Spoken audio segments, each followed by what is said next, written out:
This video is on adding usernames and passwords in the geovision software.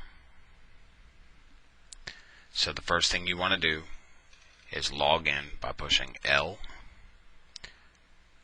type in your username, tab, type in your password, then click enter, and now you are logged in at the bottom. You have to have an administrator username and password to create or delete user accounts. Power users and below do not have the credentials to do that. So you click hammer screwdriver, system configure, password setup, local account edit. Now a new window pops up. On the top left you have drop down boxes. These are all the usernames and passwords for the system. You have 4 different levels. There's guest, user, power user, and supervisor.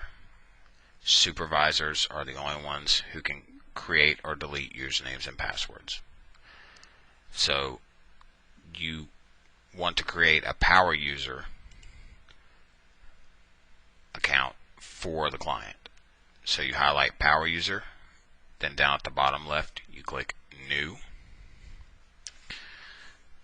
Then the client gives you their username and you type that in, hit tab, then they give you a password and you type that in, hit tab, then they give you a password again, type that in, then click OK. Now right here you have a new username there. So there are a couple things that you want to do for the client's username to keep them from changing things in the system. First, you want to uncheck down here at the bottom, exit system. Then you want to uncheck minimize or log out. Then you want to uncheck network stop, schedule stop. That's in the multicam tab at the bottom. Then go to the next tab which says view log.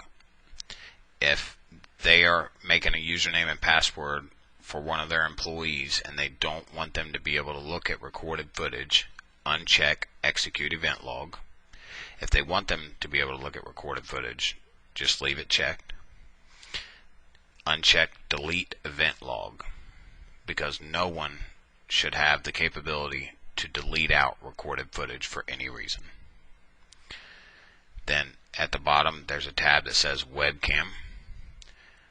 This is where a lot of clients have an issue. Right here where it says monitor stop, you want to uncheck that, because if you don't, then they can log in remotely with their phone and turn the recording on the cameras off. A lot of them do it accidentally, but it's better just not to have the feature on there at all. For all of these tabs across the bottom, multicam for instance, if you wanted them to be able to see only one camera, you would check the first one. If you want them to see all of them, you can check all of them. View log, if you only want them to be able to see recorded footage on one specific camera, then you just click that camera number. Then you hit OK.